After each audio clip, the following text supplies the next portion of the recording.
नमस्कार मित्रों। बहुत ही पवित्र समय आ रहा है चैत्र मास का। तो चैत्र मास में नवरात्रि आ रहे हैं और नवरात्रि जो है हमारे हिंदू धर्म में बहुत ही बड़ी मान्यता होती है। हाँ, नवरात्रि का जो समय होता है बहुत ही पवित्र समय होता है। बहुत से लोग हैं जो देवियों के नवरात्रि रखते हैं, अपने कुल देवी के नाम से रखते हैं, और बहुत से लोग हैं हनुमान जी के नाम से रखते हैं, अन्य किसी देवी देवता के नाम से रखते हैं। नवरात्रि ऐसा नहीं है कि आप सिर्फ देवियों की ही पूजा करेंगे, नवरात्रों में आप देवता की भी पूजा कर सकते हैं, उनके नाम से भी नवरात्रि कर सकते हैं। तो आज हम आपको बताएंगे बाबा रामदेव जी के नवरात्रि किस प्रकार करें। अगर आपके घर में कुल देवी का पूजन होता हो, कुल देवी मनाई जाती है, फिर तो आपको कुल देवी के नाम से ही नवरात्रि रखने चाहिए और बाबा के साथ में पूजन करें। अगर आपके कुल देवी नहीं है तो आप बाबा के नाम से नवरात्रि रख सकते हैं। नवरात्रि रखकर आप अपने शरीर की अध्यात्म ऊर्जा को बढ़ा सकते हैं, अपने धार्मिक उन्नति को उच्च कर सकते हैं, अपने शरीर को पवित्र कर सकते हैं, अनेक सिद्धियां प्राप्त कर सकते हैं, धनी रामदेव बाबा की कृपा भी प्राप्त कर सकते हैं। मित्रों, नवरात्रों का पावन बेला आप व्यर्थ न जाने दीजिएगा और इस शुभ मुहूर्त का जरूर फायदा उठाइएगा। अगर आप व्रत रखें तो उत्तम है, और अगर आप शरीर आपका इतना सामर्थ्य नहीं है कि व्रत नहीं रख सकता है तो बिना व्रत रखे ही आप नवरात्रों में पूजन करेंगे तो आपको पूर्ण फल मिलेगा। आपकी भक्ति का, आराधना का, सेवा का पूरा फल मिलेगा। नवरात्रों में रामादानी बाबा रुणेचे के राजा की साधना करके आप उनका गण भी प्राप्त कर सकते हैं, उनकी सवारी प्राप्त कर सकते हैं, उनकी सिद्धियां प्राप्त कर सकते हैं, उनकी कृपा प्राप्त कर सकते हैं। आज हम आपको पूरी विधि विस्तार से बताएंगे, आप वीडियो पूरा देखना। अगर आप बीच में जाना चाहते हैं तो अभी छोड़कर चले जाएं, क्योंकि अधूरी जानकारी आपके किस काम की आएगी, अधूरी जानकारी आपके कोई काम की नहीं आएगी। इसलिए आगे आप बने रहते हैं हमारे साथ तो लास्ट तक बने रहिएगा। अगर आप वीडियो छोड़कर जाना चाहते हैं अभी जाइए, अन्यथा आप वीडियो पूरा देखिएगा ताकि आप धनी रामदेव बाबा की साधना करें, उनकी भक्ति करें या अन्य किसी भी देवी देवता की सात्विकी करें तो आपको कुछ ज्ञान ही प्राप्त होगा। इसमें आपको कोई भी किसी प्रकार का आहित नहीं होने वाला है। तो अगर आप धनी रामदेव बाबा के गण की साधना करना चाहते हैं, गण प्राप्त करना चाहते हैं, बाबा की सवारी प्राप्त करना चाहते हैं, अगर आपके उस रुणेचे के राजा की कृपा प्राप्त करना चाहते हैं तो आज हम आपको वो विधि बता रहे हैं, आप इस विधि से कीजिएगा। और सवारी की बात, तो सवारी बाबा की कृपा से प्राप्त होती है। और सवारी कब प्राप्त होती है? जब इंसान का शरीर है जो पवित्र हो जाता है, उसका अंतःकरण पवित्र हो जाता है, तभी ही वह देव शक्ति आपके शरीर में प्रवेश कर पाएगी। अगर आपके शरीर में, आपके मन में छल कपट भरा रहेगा, द्वेष भावना किसी के प्रति भरी रहेगी, तो वह देव कभी भी आपके शरीर में नहीं आएगा। ये गारंटी है, क्योंकि वे देव हैं और छल कपट भरे शरीर में कभी भी नहीं आएंगे। अगर कोई आता है तो वह देवता कथा भी नहीं होगा, कोई भूत प्रेत पितर ही होगा। इसलिए अपने मन को एकदम निर्मल बनाकर इस धनी रामदेव बाबा की साधना करें। तो धनी रामदेव बाबा इतने दयालु देवता है कि अपने भगत की भावना देखकर उसकी सारी मनोकामना पूरी करते हैं। अगर आपको सवारी की इच्छा है तो आपको जरूर सवारी वो प्रदान करेंगे और आपकी मन इच्छा। तो आप इस नवरात्रि के पवित्र समय में रुणेचे के राजा की आप साधना करना चाहते हैं तो आपको करना क्या होगा? अपने घर में एक लकड़ी का पाटा ले आए, कोई पट्टा बनवा कर ले आए, 2.25 का या 1.25 फीट का हो तो भी चलेगा, और उस पर आप सफ़ेद कपड़ा लगा दें पाटे पर, और उस पर आप धनी रामदेव बाबा की तस्वीर स्थापित करें, गंगा जल का छिड़काव करके, और अगर डाली बाई की तस्वीर नहीं है तो भी चलेगा, और गुसाई दादा की अगर तस्वीर नहीं है तो भी चलेगा। उनको नमन जरूर कीजिएगा। बाबा की तस्वीर स्थापित करें, और सामने आप चावलों से उस पाटे पर स्वास्तिक का निर्माण करेंगे, और स्वास्तिक के ऊपर आप एक देसी गाय का घी का दीपक स्थापित करेंगे, और दीपक में एक लौंग और एक इलायची आप जरूर डालेंगे, क्योंकि सूना दीपक बिल्कुल भी मत रखिएगा, उसमें एक लौंग इलायची आप जरूर डालिएगा। और स्वास्तिक का पर आप दीपक स्थापित करेंगे। दीपक स्थापित करने के बाद जब प्रथम नवरात्रि का दिन होगा, उस दिन आप सुबह सुबह ही स्नान आदि से निवृत्त होके और अपने पूजा घर में जो भी धनी रामदेव बाबा की पाटा स्थापित किया है, सब कुछ स्थापित आपने पहले से ही तैयार करके रखा है, तो नवरात्रि के दिन सुबह सुबह ही आप दीपक लगाएंगे बाबा के सामने, देसी गाय का घी का, और अगरबत्ती और गूगल की धूप देंगे बाबा को। और उसके बाद आप संकल्प लेंगे, हाथ में जल लेकर, अपने सीधे हाथ में जल लेंगे और संकल्प में बोलेंगे, हे धनी रामदेव बाबा, हे रुणेचे के राजा, हे दुनिया के कष्ट हरने वाले परमेश्वर बाबा रामदेव जी, मैं आपको नमन करता हूँ। मैं समस्त देवी देवताओं को साक्षी मानकर, मेरा नाम यह है, पिता का नाम यह है, जाति गांव यह है, शहर यह है, मैं यहाँ का रहने वाला हूँ धनी। मैं इस कामना के लिए आपके इस चैत्र नवरात्रों में आपकी सेवा भक्ति साधना करना चाहता हूँ, कर रहा हूँ। आप मेरे घर रोजाना पधारिएगा, मेरी भक्ति स्वीकार करिएगा। मैं रोजाना जो भी भोग लगाऊं, प्रसाद चढ़ाऊं आपको, आप उन्हें जरूर ग्रहण करिएगा। और मैं सुबह शाम आपकी जोत लूँ, तब आप जरूर हमारे घर में आइएगा, हमें आशीर्वाद दीजिएगा। अगर हमसे कोई गलती हो जाए, कोई भूल चूक हो जाए, तो आप उन्हें क्षमा कर दीजिएगा। इस प्रकार का संकल्प लेने के बाद पानी को आप नीचे वहीं गिरा देंगे। फिर भगवान गणेश जी का ध्यान करेंगे।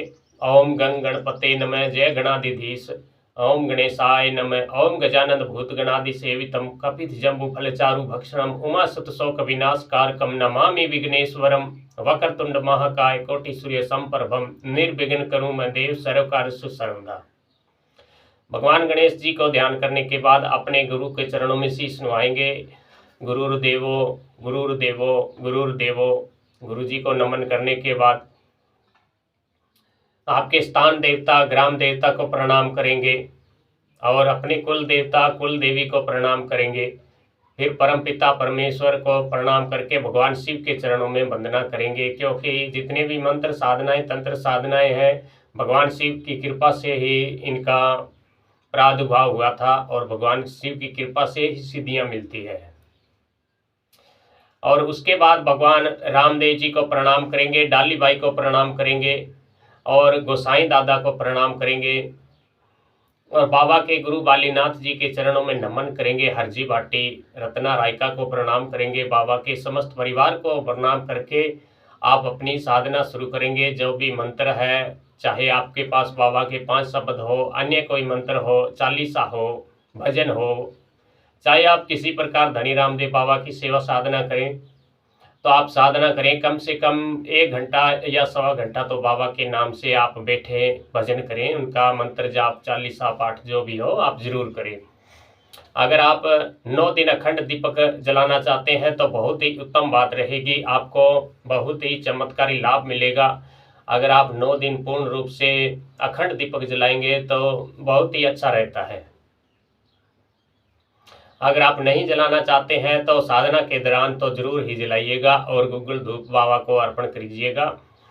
और उसके बाद मंत्र जाप के बाद आपको ध्यान करना है, और ध्यान करना बहुत ही जरूरी है, क्योंकि ध्यान करने से अंतःकरण शुद्ध होता है, मन पवित्र होता है, शरीर में किसी प्रकार का नकारात्मकता होता है, उसका नाश होता है। ध्यान करने के बाद आप पद्मासन बैठ जाएंगे ध्यान करने के लिए, और अपना ध्यान है जो पूरा शरीर का एकत्रित करके यहाँ आंखों के बीच में स्थापित करना है, कि आप अपने मन में भावना करेंगे कि मेरे बाबा रुणेचे के श्याम मुझे यहाँ से दर्शन दे रहे हैं, दोनों आंखों के बीच में बैठे हुए हैं, हाथ में उनके अभय मुद्रा धारण किए हुए, दूसरे हाथ में उन्होंने नेजा हाथ में धारण किया हुआ है और बहुत ही प्रसन्न मुद्रा में हमें बैठे हुए दिखाई दे रहे हैं।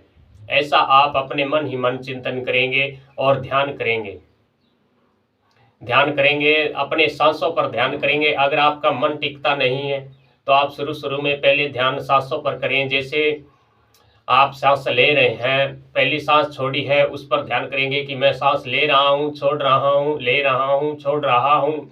इस तरह ध्यान करेंगे तो आपका मन का भटकाव दूर होगा और आपको ध्यान में आपका ध्यान लगना शुरू हो जाएगा।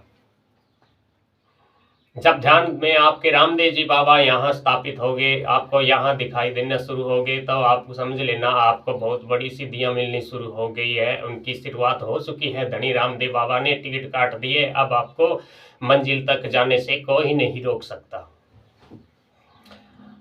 तो ध्यान करें और रोजाना 9 दिन एक समय ही पूजन करें। सही समय का चुनाव करें। सुबह आप अगर 6 बजे पूजन करते हैं तो 6 बजे करें, शाम को अब 6 बजे 7 बजे करते हैं तो 7 बजे ही करें, क्योंकि नित्य समय ही पूजन करने से देवता है जो उस स्थान पर आता है। और नित्य समय में साधक जब देवता आता है तो साधक का सामने पूजा करता हुआ दिखाई देता है तो देवता बड़े प्रसन्न होते हैं। प्रसन्न मुद्रा में ही अपने भक्त को आशीर्वाद देते हैं और उस पर हमेशा अपनी छत्र छाया बनाए रखते हैं। 9 दिन साधना करने के बाद आप 9वें दिन हवन करेंगे बाबा का। चाहे आप छोटा ही करें, 108 आहुतियों को करें या उससे 51 यानी 54 आहुति का भी कर सकते हैं, छोटा हवन भी कर सकते हैं, किंतु हवन आपको बहुत ही जरूरी करना है।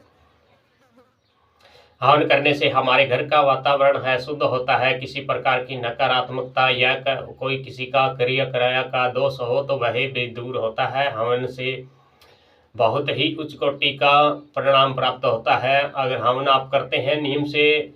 वैसे तो हर इंसान को अपने जीवन में महीने में 1 या 2 बार तो हवन करना ही चाहिए। तो हवन करने के लिए आपको लेना है जौ से आधा चावल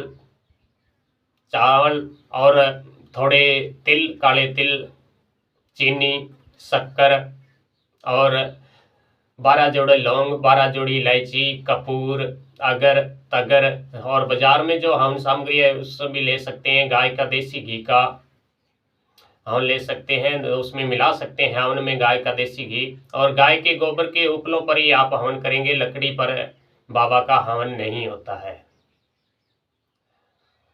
तो आप हवन में भी संकल्प भरेंगे। संकल्प करने से बड़ी सिद्धियां प्राप्त होती है, क्योंकि संकल्प में बहुत बड़ी सिद्धि होती है। जो अपने संकल्प में यानी अपने वचन में पूरा करता है तो उससे देवता भी प्रसन्न रहते हैं, क्योंकि वचन का ही मोल है। वचन से ही एक साधारण इंसान ही बड़े बड़े देवता के रूप में आज प्रसिद्ध है। जो वचन की लाज रखता है उससे देवता हमेशा प्रसन्न रहते हैं। इसलिए आप वचन यानी संकल्प भरें और संकल्प पर खरे उतरें, बीच में किसी संकल्प को तोड़े नहीं।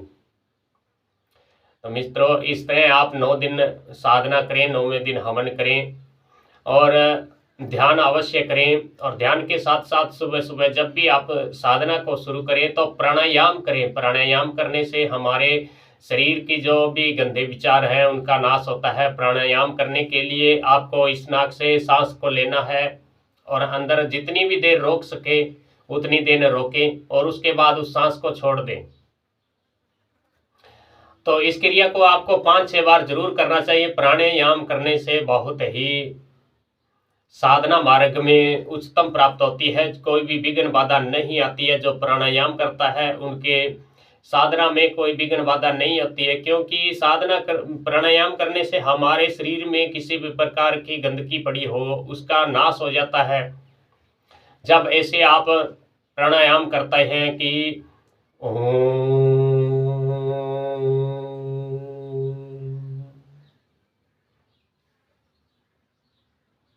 इस तरह आप सांस अंदर अपने खींच के रखते हैं तो वह चमत्कारी सांस है जो आपके अंदर शरीर में जो भी कोई गंदे विचार, किसी प्रकार की नकारात्मकता है उसको अंदर ही भस्म कर देती है और आपका शरीर हो जाता है एकदम पवित्र, निर्मल। इसलिए आप प्राणायाम जरूर कीजिएगा। किसी प्रकार की अन्य जानकारी आपको चाहिए तो कमेंट करके पूछ लीजिएगा। जय गुरुदेव, जय रणनीचे के राजा, खमा गणी।